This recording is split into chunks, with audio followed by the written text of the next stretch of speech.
یا تلاوت کر رہا ہے بیٹھے بیٹھے نماز کے علاوہ، تو اس کے لیے چوائس ہے، افضل طریقہ یہ ہے کہ وہ کھڑا ہو جائے اور کہے اللہ اکبر، کہتا ہوا وہ سجدے میں چلا جائے، 3 تسبیح پڑھے، سبحان ربی الاعلیٰ 3 بار پڑھ کے پھر اللہ اکبر کہہ کر بیٹھے۔ جو ہی وہ بیٹھے گا سجدے سے سر اٹھائے گا تو سجدہ اس کا چونکہ ادا ہو چکا ہے، اب دوبارہ کھڑا ہونا ضروری نہیں ہے۔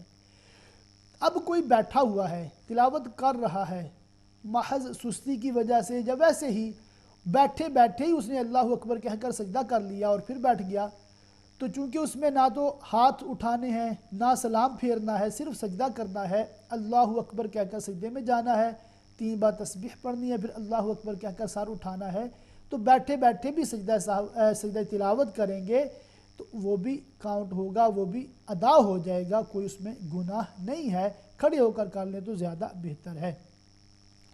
خلو کے بارے میں نے یہ عرض کیا تھا کہ خلو تب ہوتی ہے جب شوہر عورت کو طلاق نہ دے رہا ہو اور عورت شوہر کو آفر کرے کوئی مال، کوئی جائیداد، کوئی پراپرٹی، کوئی چیز اس کو دے، اس کو ایک لالچ دے، کیونکہ عورت مجبور ہے، عورت کی کوئی وجہ بن گئی ہے، کوئی عذر بن گیا ہے، کوئی مجبوری ہے جس کی وجہ سے وہ طلاق لینا ضروری سمجھتی ہے، تو شوہر کو اگر وہ کوئی مال آفر کرتی ہے اس کے بدلے میں شوہر جو ہے وہ طلاق دیتا ہے تو اس کو خلو کہا جاتا ہے، اور جو شوہر بغیر مال کے طلاق دیتا ہے اس کو خلو نہیں کہا جاتا۔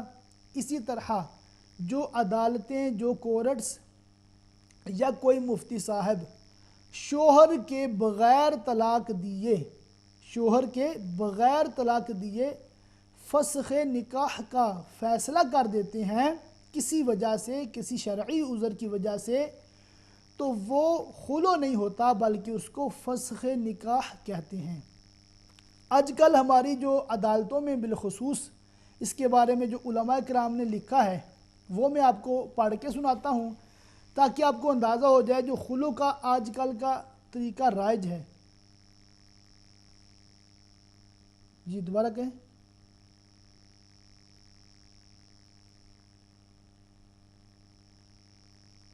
جی ایک اور آفر سوال بھی ملا تھا، وہ یہ تھا کہ فجر کی نماز اگر کسی نے نہیں پڑھی، قضا ہو گئی ہے، سن رائز ہو گیا ہے، اب اس کی ادائیگی کا کیا طریقہ اور کیا نیت ہے۔ تمامی ناظرین غور فرما لیں کہ فجر کی جو نماز ہے اگر یہ قضا ہو جائے اور آپ کی آنکھ کھلی ہے سن رائز کے بعد، تو اب آپ کے لیے حکم یہ ہے کہ سن رائز کو جب 20 منٹ گزر جائیں تو اس کے بعد آپ فرض نماز فجر کی جو قضا ہوئی ہے اس کو ادا کر سکتے ہیں۔ 20 منٹ کے اندر آپ اس لیے نہیں ادا کر سکتے کہ وہ مکروہ وقت ہے۔ اور اب یہ مسئلہ بھی ہے کہ سن رائز کے 20 منٹ کے بعد، چاہے 1 گھنٹے بعد، 2 گھنٹے بعد آپ نے پڑھی ہے اور زوال کے ٹائم سے پہلے آپ نے فجر کی نماز اس دن کی جو قضا ہوئی تھی آپ نے ادا کی ہے، تو آپ کے لیے بہتر اور مستحب یہ ہے کہ آپ 2 سنتیں وہ بھی پڑھیں۔ یہ علماء کرام نے مستحب لکھا ہے، اگر کوئی سنتیں نہیں پڑھتا تو پھر بھی اس کی قضا ادا ہو جائے گی۔ ہاں اگر زوال کا ٹائم شروع ہو گیا، چونکہ زوال کے ٹائم میں نماز نہیں ہوتی اور پھر بعد میں ظہر کا ٹائم شروع ہو گیا اور زندگی میں کبھی بھی قضا کو ادا کرے گا یا کرے گی، تو اس میں کیا ہے کہ آپ سنتیں نہیں پڑھیں گے، صرف فرض پڑھیں گے۔ یہ جو سنتوں کا مسئلہ ہے صرف اس فجر کے لیے ہے جو آج قضا ہوئی ہے اور آج ہی ادا کی گئی ہے۔ تو بہن نے پوچھا کہ اس میں کیا نیت ہوگی، تو نیت آپ یہی کریں گی کہ 2 رکعت نماز فجر قضا آج کی، یا آپ کہہ لیں آخری، تو یہ آپ نیت ذہن میں رکھیں کہ جو آج کی نماز میں نے قضا کی وہ میں ادا کر رہی ہوں، تو اس طرح آپ نماز ادا کر لیں۔ نیت دل کے ارادے کو کہتے ہیں، زبان سے کہنا ضروری نہیں ہوتا، اگر زبان سے بھی وہ الفاظ کہہ لیے جائیں تو زیادہ بہتر ہے، اس میں کوئی مذائقہ نہیں ہے۔ تو لائنز ابھی کلوز ہیں اور 2-4 منٹ باقی ہیں۔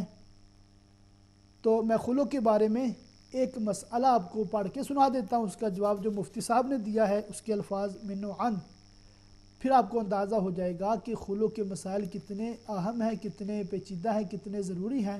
اب یہ بات یاد رکھیں کہ جو بھی جج یا کوئی مفتی یک طرفہ فیصلہ کر دیتے ہیں اور مرد سے شوہر سے کانٹیکٹ بھی نہیں کرتے، تو اس طرح نہ خلو ہوتی ہے نہ فسخ نکاح ہوتی ہے۔ خلو تو ہوتا ہی تب ہے جب شوہر طلاق دے، تو بغیر شوہر سے رابطہ کیے جو یک طرفہ فیصلہ کر دیتے ہیں اس طرح خلو نہیں ہوتی۔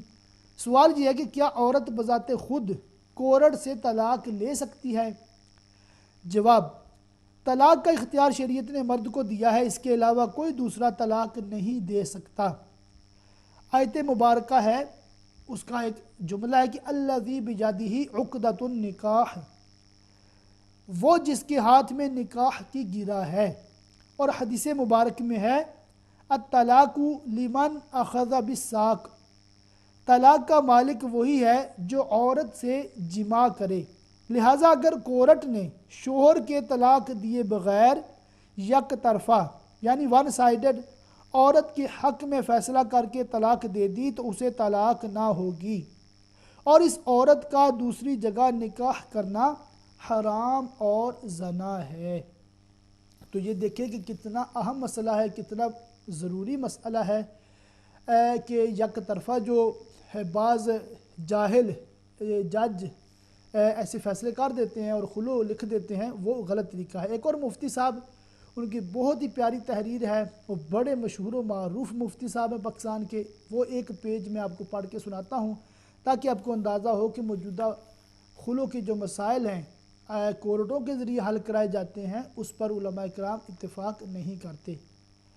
مفتی صاحب تحریر فرماتے ہیں، ہماری عالی عدالتیں فیملی کورٹس وافر دینی علم نہ ہونے یا کسی قانونی سکم کے سبب فسخ نکاح کو خلو قرار دیتی ہیں اور اپنے فیصلوں میں لکھتی ہیں کہ بر بنائے خلو نکاح فسخ کیا جاتا ہے، حالانکہ وہ وجوہ جن کی بنا پر جج یا قاضی مجاز دیانتداری سے سمجھتا ہے کہ اب زوجین کا حدود شرع کے اندر رہتے ہوئے ازدواجی زندگی گزارنا عملاً ممکن نہیں رہا اور شوہر اپنی بیوی کو طلاق دینے پر آمادہ بھی نہیں ہے، تو سربراہ مملکت کی طرف سے تفویض کردہ اختیارات کو استعمال کرتے ہوئے وہ نکاح فسخ یعنی ڈیزالو کر دیتا ہے۔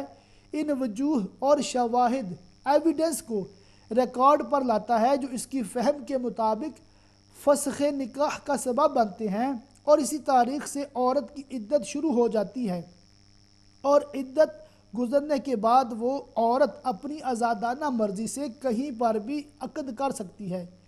یہ خلو نہیں ہے بلکہ عدالتی فسخ نکاح ہے، اور یہ اس صورت میں ہوتا ہے جب شوہر اپنی بیوی کو طلاق دے کر آزاد بھی نہیں کرنا چاہتا اور اس کے تمام جائز حقوق ادا کرتے ہوئے اسے رکھنا بھی نہیں چاہتا، یعنی نہ طلاق دیتا ہے اور نہ اس کے حقوق ادا کرتا ہے، بس وہ مردم آزار ہے، اسے اذیت دینا چاہتا ہے اور اس کی زندگی کو جہنم بنانا چاہتا ہے۔ تو آپ نوٹ فرما لیں، آپ نے جو بغور سنا ہوگا آپ کو یہ سمجھ آ گئی ہوگی کہ جو ہمارے ہاں کورٹ سے طلاق لی جاتی ہے اور شوہر اس میں طلاق نہیں دیتا، وہ خلو نہیں ہوتی بلکہ وہ فسخ نکاح ہوتا ہے۔ فسخ نکاح کی بہت کڑی شرائط ہیں، کئی جج صاحبان ان شرائط کو پورا نہیں کر رہے ہوتے، اس وجہ سے فسخ نکاح بھی ان کا ویلڈ نہیں ہوتا۔ ایک اور مفتی صاحب لکھتے ہیں، ہمارے ہاں عدالتوں میں اکثر جج علم دین سے جاہل ہوتے ہیں اور آئے دن سینکڑوں خلو کے فیصلے کرتے رہتے ہیں، تقریباً ان کے اکثر فیصلے شریعت کے مطابق نہیں ہوتے۔ مثلا جج یک طرفہ خلو کا فیصلہ دے دیتا ہے، حالانکہ یک طرفہ خلو سے طلاق واقع نہیں ہوتی۔ تو آخر میں یہی عرض کروں گا کہ انشاءاللہ نیکسٹ ویک اس ٹاپک پہ میں مزید گفتگو بھی کروں گا، اور فسخ نکاح کی شرائط انشاءاللہ نیکسٹ ویک پہ رکھتے ہیں اور انشاءاللہ اس کو میں مزید ڈسکس کروں گا۔ آج کے لیے آپ اتنا ہی یاد رکھیں کہ خلو تب ہوتی ہے جب شوہر کسی چیز کے عوض طلاق دیتا ہے۔ تو امہ چینل کی انتظامیہ اس کے مالکان کو اپنی دعا میں ضرور یاد رکھے گا۔ اللہ تعالیٰ امہ چینل کے مالکان، اس کے تمام انتظامیہ اور اس کے جتنے بھی ناظرین ہیں اور جتنے بھی لوگ تعاون کرتے ہیں، تمام کے گھروں میں اپنی خیر و برکت کا نزول فرمائے۔ اللہ تعالیٰ ہمیں علم نافع عطا فرمائے اور علم دین حاصل کر کے اس پر عمل کی توفیق عطا فرمائے۔ آمین بجاہ النبی الامین وصلی اللہ تعالی علیہ وآلہ وسلم۔